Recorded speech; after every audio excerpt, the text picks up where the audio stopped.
Authorities in Israel say at least 6 people have been killed and more injured in a shooting incident in Jerusalem. The incident took place at a major intersection at the northern entrance to Jerusalem on a road that leads to Jewish settlements located in occupied East Jerusalem. Soldiers deployed to the scene of the deadly shooting in Jerusalem, where earlier 2 assailants had opened fire at a bus stop, killing several people and wounding many others. Disturbing footage shows people running for cover as gunfire echoed in the background. I was walking in that direction when I heard gunshots. We ran and laid down. Afterwards, I came back. We took belts from people and used them to block arteries. Police say a security officer and a civilian quickly returned fire, killing both attackers. Israeli police are calling it a terror attack. Israeli Prime Minister Benjamin Netanyahu went to the scene, describing the violence as a war on several fronts. We are now in pursuit, besieging the villages from which the murderers came. And we will get everyone who helped them, everyone who sent them, and we will carry out even tougher measures.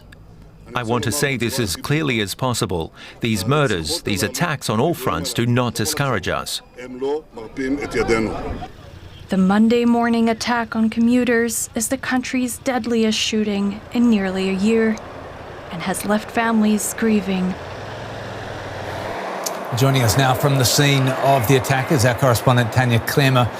Tanya, describe the scene of the shooting a bit for us if you would. What do you know about how the incident unfolded?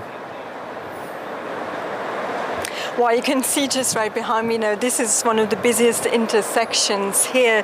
Now the roads have been reopened. Just behind me, the scenes of the attacks this morning when 2 perpetrators went out of their cars, as we've been told by the police, and started shooting at people they're waiting at the bus stops, and also shooting at the bus that killed now 6 people. Several were injured, some of them seriously. They were all brought to hospitals. Now the 2 attackers were shot and killed then by a civilian and the soldier here on the scene, and we're expecting obviously then that funeral will take place later today for the victims of one of the deadliest shooting attacks here in recent months.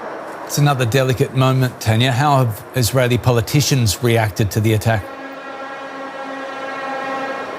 Well, we had visits here straight away on the scene by the far-right National Minister for National Security, Itamar Ben-Gvir, as well as Israel's Prime Minister Benjamin Netanyahu. Now, we heard from Netanyahu, talking about how Israel is fighting on all fronts. Of course, he refers to the ongoing war in Gaza, but also in light of this shooting attack where the perpetrators are supposedly, reportedly from the occupied West Bank to events in the West Bank. But also we heard from the Minister for National Security, Ben-Gvir. He was basically calling on civilians, on Israelis, to arm themselves, as well as calling for the deportation of the families of those attackers.